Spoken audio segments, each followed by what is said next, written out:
اور یہاں پہ فرمایا جاتا ہے کہ اس سے کوئی لفظ نرم ہے نہیں، وگرنہ اللہ کریم اس لفظ کو قرآن کریم میں اتارتے، اور ہم گالیاں دے رہے ہیں، ہم پتہ نہیں کیا کیا کر رہے ہیں۔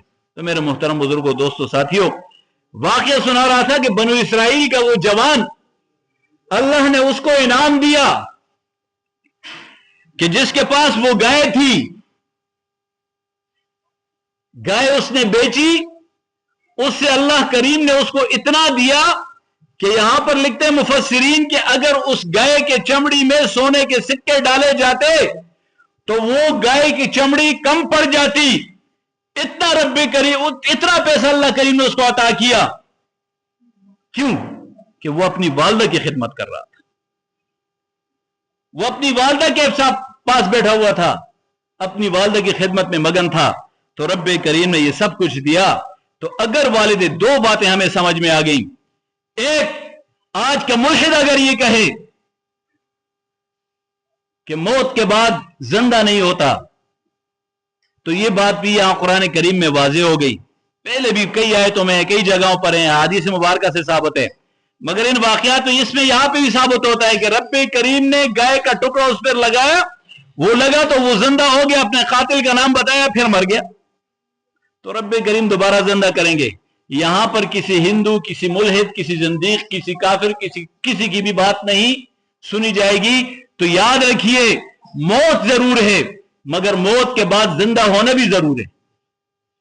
تو اس لیے اپنی عاقبت کے لیے اسی دنیا میں آپ نے محنت کرنی ہے، اللہ کا ذکر کرنا ہے، اللہ کی عبادت کرنی ہے، 5 وقت کی نمازیں پڑھنی ہے، نیک کام کرنا ہے، حرام سے بچنا ہے، دوسرے کا حق نہیں کھانا ہے، یہی کام ہے۔ اگر یہ سب ٹھیک کریں گے تو انشاءاللہ ثم انشاءاللہ معاملات اچھے ہوں گے اور بہتر ہوں گے۔ دوسری بات، بہت سی روایت میں ہے کہ 20 محرم الحرام کو حضرت بلال حبشی رضی اللہ تعالیٰ عنہ دنیا سے رخصت ہوئے، مگر اکثریت جو چیز دے رہی ہے